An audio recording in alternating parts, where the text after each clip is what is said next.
What about the institutional challenges that we have? I mean, here we are talking about security operatives, perhaps in Jos, concerned with Boko Haram, and then the military, for instance, happen to be one of the highly trained compared to all other security agencies in the country, but yet the scenario you gave, they seem to sometimes cause problems rather than solve it. So if they were to go with this method, how do we guarantee the fact that that ethnic sentiments, all of our biases won't creep in again, as we've seen almost across all tribes and across all facets of our society?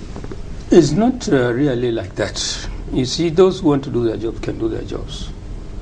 It took American 10 years looking for Bin Laden, but they got their clue from a courier, somebody who goes around innocently delivering letters. That's the only clue they got, and they followed it. About 30 years ago, somewhere in Provo, Utah, USA, a nursing sister came out of her hospital after work, was going home. Somebody tried and forced her, abducted her, forced her into a car. In the struggle, I think she resisted, but she was already, by the time whoever the abductor was, left her dead and zoomed off. A day later, her body was found with a stream in the grass. One investigation after the other by Provo, Utah police now discover a beer bottle, an empty beer bottle, somewhere not far away. That bottle was analyzed. And fingerprints on that empty bottle was what traced the murderer. How? Somebody, that guy, whoever the driver was, drank beer at one time.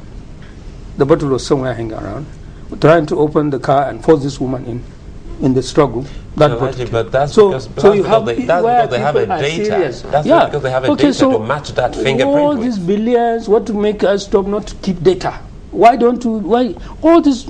When you consider seeing the national budget on security, don't talk of security boats. Even security itself, what you give to police, army, navy, and so on and so forth.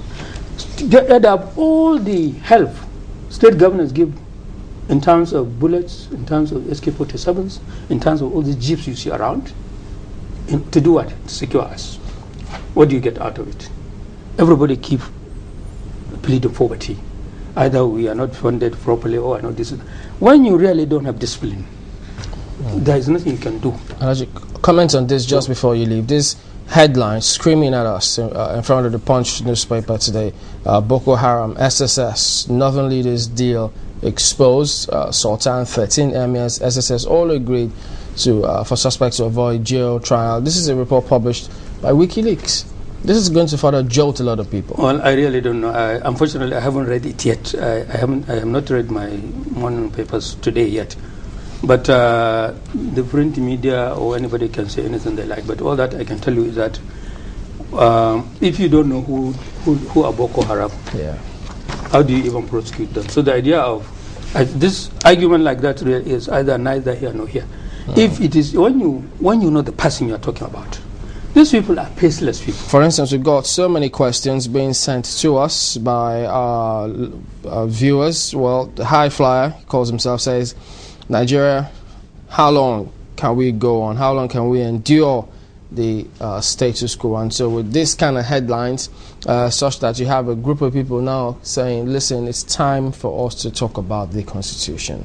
All those kinds of talks. And where is all this going to lead us eventually? Well, it is going to lead us to the day Nigerian people will take their fate into their own hands by doing the right thing. When election comes, leave all these sentiments alone. Leave all these tribal and regional affiliations away. Choose people who can lead you properly. But we always complain. When it is time for us to take action, we do the opposite. The people, the Nigerian ruling class, their value culture has collapsed a long, long time ago. But we hang on to the same people. That's a problem. Recycling them. Because if you look at it, keep complaining. If you say when the time for elections come, we should pick the people that can rule us properly. The question is, can the people who can rule us properly present themselves? When they do, when the values collapse, what do?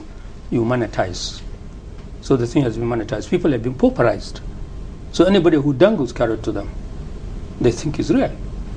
But this crazy idea has been repeated and repeated over and over again, but we are not learning any lesson. Now, why should anybody be backing government to work?